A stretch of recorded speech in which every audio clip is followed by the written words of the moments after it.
This is Counseling 101. In this video, we shall look at love in marriage. Love is patient and kind. Love is not jealous or boastful or proud or rude. It does not demand its own way. It is not irritable, and it keeps no record of being wronged. It does not rejoice about injustice but rejoice whenever the truth wins out.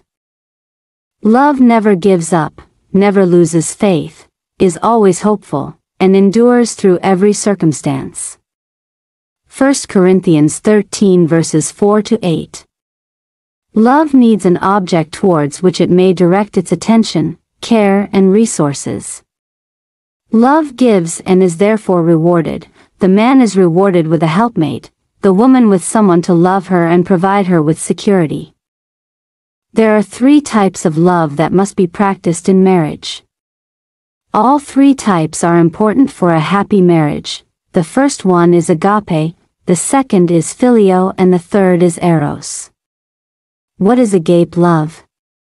Romans 5 verse 8 says that, "But God commendeth his love toward us, in that, while we were yet sinners, Christ died for us.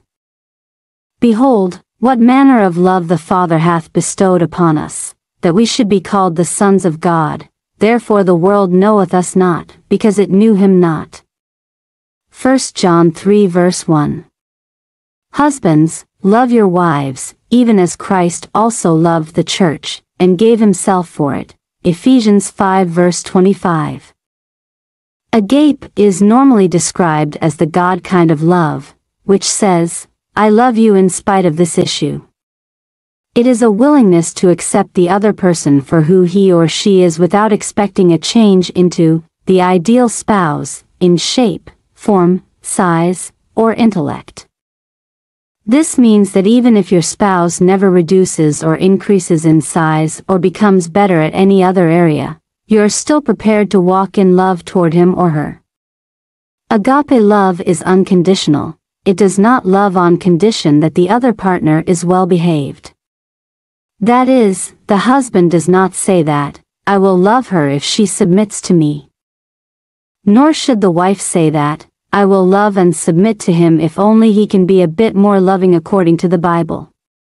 One must decide to love only one spouse and no other person. Agape love is sacrificial and therefore will go the extra mile to give time, attention, gifts, etc.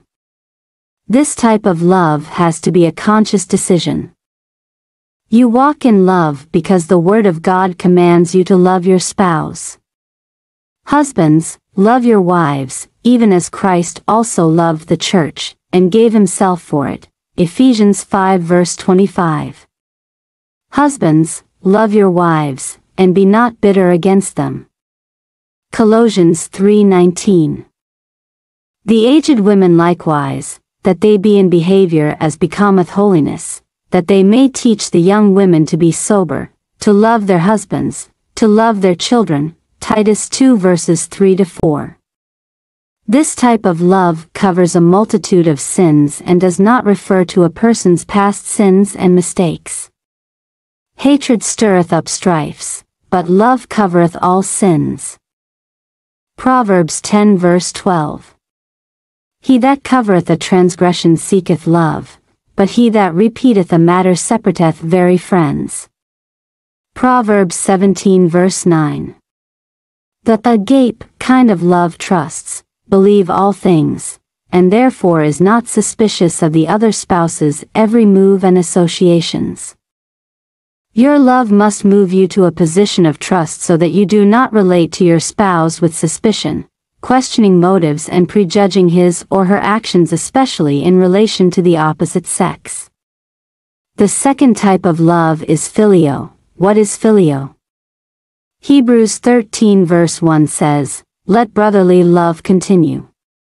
Phileo has to do with brotherly love. It is the sort of love that binds siblings.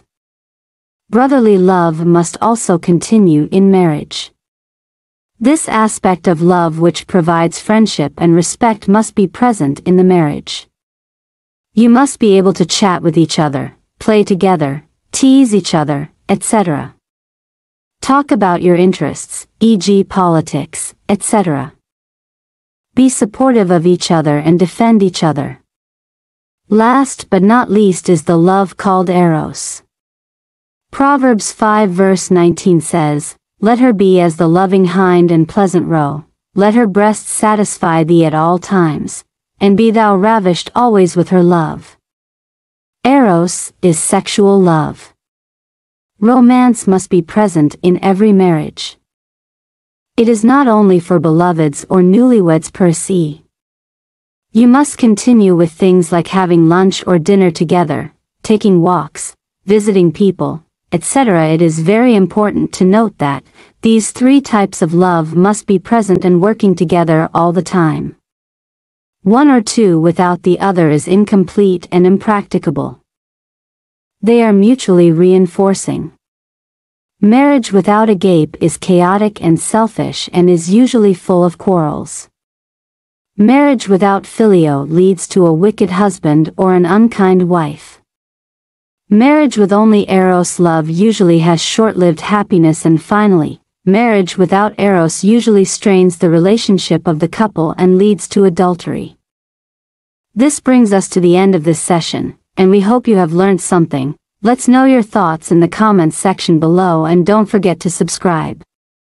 In our next video, we shall look at the God type of marriage. See you in that video.